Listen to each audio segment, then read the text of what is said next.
Donald Trump just threw Pete Hegseth under the bus as the Iran war spiral begins, and the fallout is already a political dumpster fire. Trump's own team is scrambling, his story's falling apart, and even MAGA loyalists are starting to panic. But the biggest twist, the very people who once defended him are now being humiliated by Trump himself. But before we come to that, it all starts with a very interesting warning. Look, America was lied into a war in 2002 against Iraq with a Republican administration giving us false information about Iraq's weapons program. I have grave concern that we're going down the same path. Donald Trump's own national security officials have stated that Iran was not close to having a nuclear weapon. And Shannon, just Friday night, the Israeli foreign minister said that its bombing campaign over the last 9 days had set back the Iranian nuclear program by at least 2 or 3 years. There was no imminent threat to the United States from this nuclear program. It was an offensive war of choice by a president without consultation with Congress. We're going to have the briefing this week. We'll have a vote.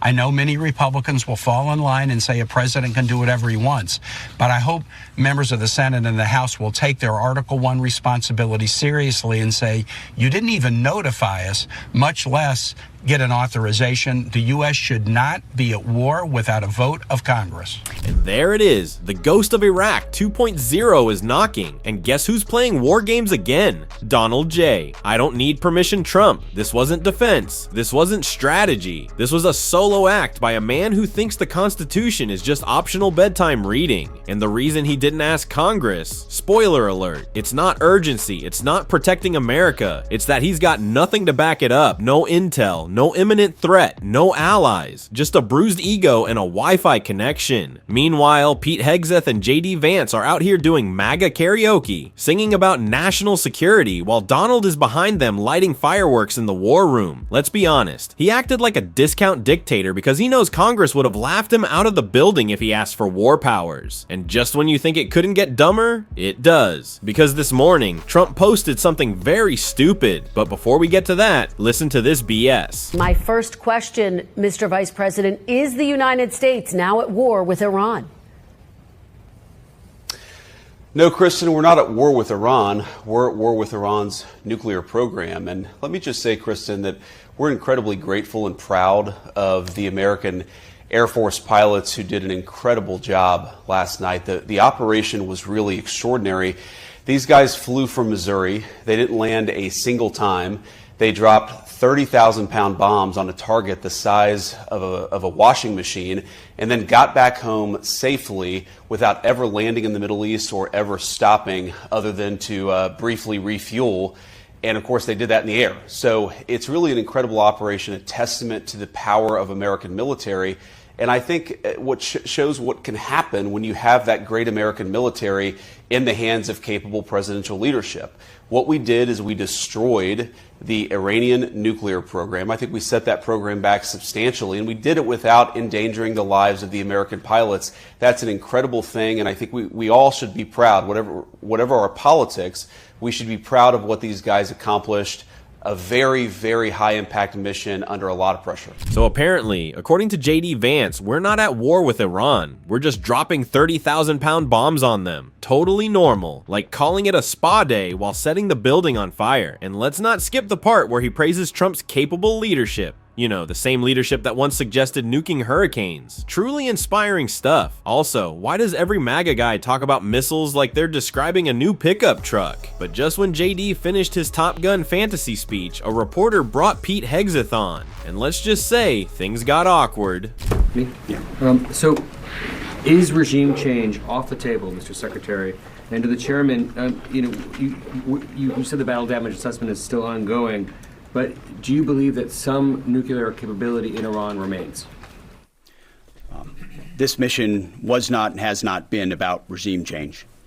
The president authorized a precision operation to neutralize the threats to our national interests posed by the Iranian nuclear program and the collective self-defense of our troops and our ally Israel. So here's the story they're trying to sell us. JD Vance assures us this was just a quick hit. In and out, no escalation, nothing to see here. Pete Hegseth, he's giving us the bedtime version. No regime change, pinky promise. Trump's not interested in toppling governments. He just wants to neutralize threats with, 30,000-pound bombs. But then, Donald Trump does what Donald Trump always does. He opens his mouth, or more accurately, his Truth Social app, and throws the entire PR spin into a MAGA dumpster fire. What he just posted is absolutely unbelievable. Donald Trump wrote on Truth Social, "It's not politically correct to use the term regime change, but if the current Iranian regime is unable to make Iran great again, why wouldn't there be a regime change? Make Iran great again." Trump also followed that up with this misspelled nonsense. "The great B-2 pilots just landed safely in Missouri. Thank you for a job well done. Donald J. Trump, President of the United States?" This man cannot even spell his own fake title, and somehow he's in charge of military strikes. Trump just casually suggested regime change, like he's naming a new reality show, and then signed off with Don J. Trump, President of the United States, like he's LARPing as Commander-in-Chief on Truth Social. Spoiler, he's not. Meanwhile, Pete Hegseth is on TV spinning this whole thing as a clean, calculated military success. Yeah, sure. The only thing calculated here is how many international laws Trump just shredded for a few poll points. It's reckless, it's unconstitutional, and it's dangerous. And now, even the MAGA all-stars, Marjorie Taylor Greene, Tucker Carlson, Alex Jones, are dragging him. Not because they care about the law, but because Trump broke the one promise they actually liked. No new wars. They're fuming. But Adam Schiff, he's laser focused on Trump lies. And in this next clip, he spells it out. It is very possible, and I think we have to anticipate, Iran now kicks out any inspectors, it leaves the non-proliferation treaty, and if it wasn't in a sprint for a bomb, it is now going to engage in a sprint for the bomb. So a lot of uncertainty.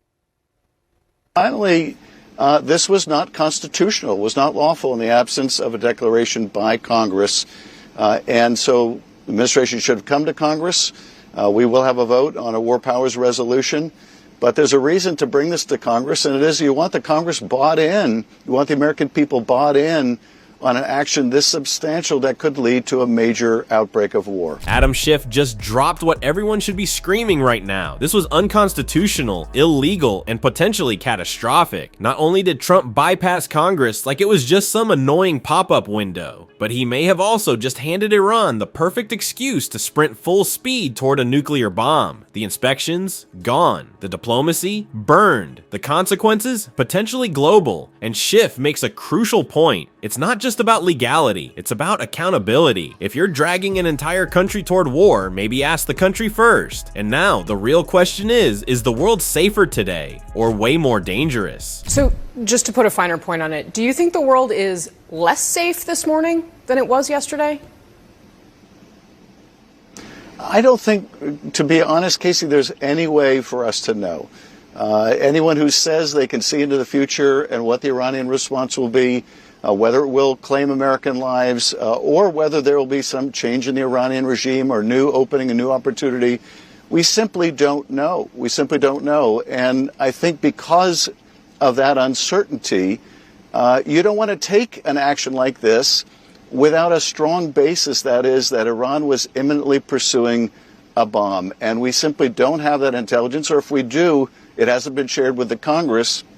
And that last question asked of Hegseth at the press conference indicates he doesn't know either. He was asked, do we have some new intelligence? Is it our own intelligence?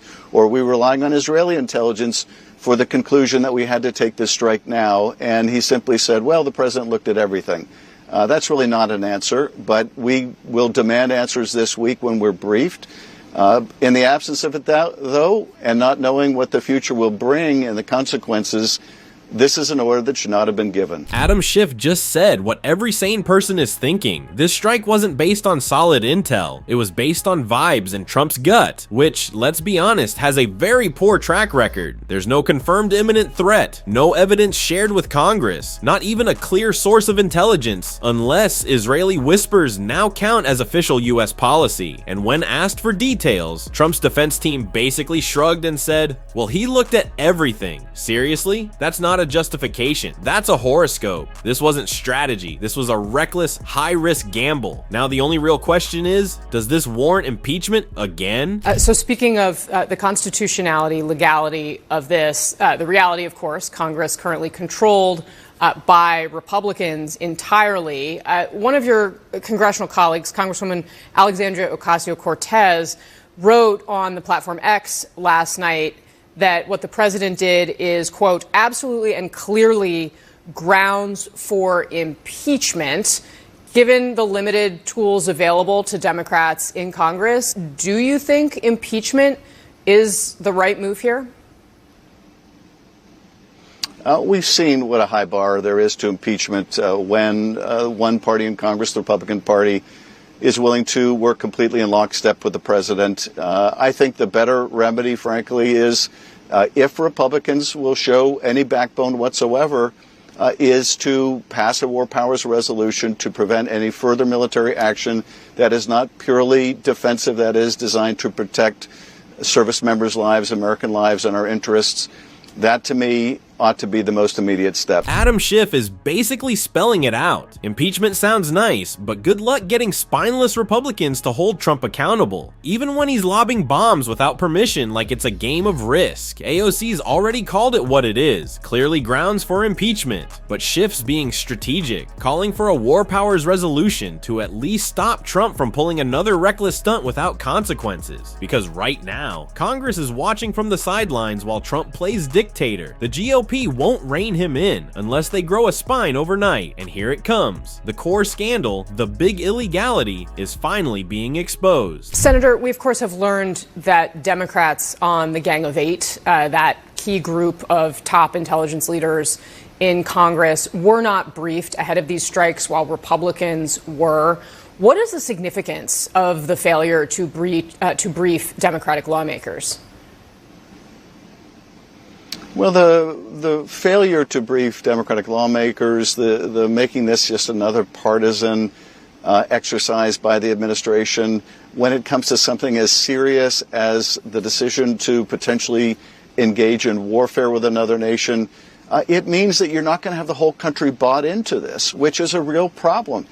If everything goes well, then maybe it works out fine in the sense of not being an issue that tears apart the American people. But if things don't go well, if Iran retaliates, if we get in a escalating war with Iran, and you don't have the country bought in because the president didn't seek the approval of Congress, because he didn't make the case to the American people, because he didn't even inform one of the parties in Congress, that's when you have a real problem engaging in warfare on a partisan basis. So a lot of risks here for the country, which, is the reason why you come to Congress in the first place. It's the reason why our Constitution says Congress has the power to declare war, not the president. Adam Schiff just confirmed what should terrify every American. Trump launched military strikes and only told Republicans. Democrats on the Gang of Eight completely left in the dark. That's not just reckless, it's authoritarian cosplay. When you're dragging the US toward possible war with Iran, maybe don't treat it like a campaign rally for one party. This isn't Team Red versus Team Blue. It's about lives, law, and global stability. Trump didn't make his case to Congress. He didn't make his case to the American people. And if this spirals, it's all on him. And now, things get even murkier when you ask, what role is Israel actually playing in all of this? Very briefly, sir, you mentioned the intelligence and what the president was using here. You have seen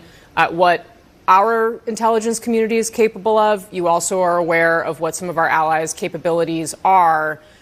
Do you think the U.S. was relying on Israeli intelligence here? And if so, can we trust that intelligence? Well, we're reading between the lines now because we haven't been briefed and won't be briefed until early this week. But judging from the evasive answers of the administration, judging from what the DNI said just a couple months ago, it certainly appears that the intelligence we have was that Iran had enriched uranium to a very high degree, was only days or maybe a week away from having the kind of material for multiple bombs. Made the decision to build a bomb, or was actually affirmatively building the mechanism, which takes time. So in the absence of that, you don't order a strike like this. You don't take the risk of a future that is beyond our visibility. So that's I think the flaw in this unilateral decision by the president to engage in this kind of warfare. I don't know what Israeli intelligence shows, and I don't know what sources they have and how reliable they are. But it doesn't appear that this was even the basis for that decision. Adam Schiff just hit on something huge. This entire military strike may not have been based on our intelligence at all. Think about that. The United States possibly launched a major operation based on what? A vague whisper from a foreign ally. And when asked directly if Israeli intelligence was behind it, Schiff couldn't confirm anything because Congress hasn't even been briefed. They're being left to read between the lines like it's a political thriller, except this one comes with real bombs and global consequences. If Trump launched this attack based on shaky secondhand info, with no solid proof that Iran was actively building a bomb, then this wasn't a defensive strike. It was a political stunt with nuclear-level fallout potential. That's not leadership. That's gambling with world peace. If you want more breakdowns like this, make sure to like the video, subscribe, and turn on notifications, because in our next one, Trump's mess just got even deeper, and you're going to want to see it.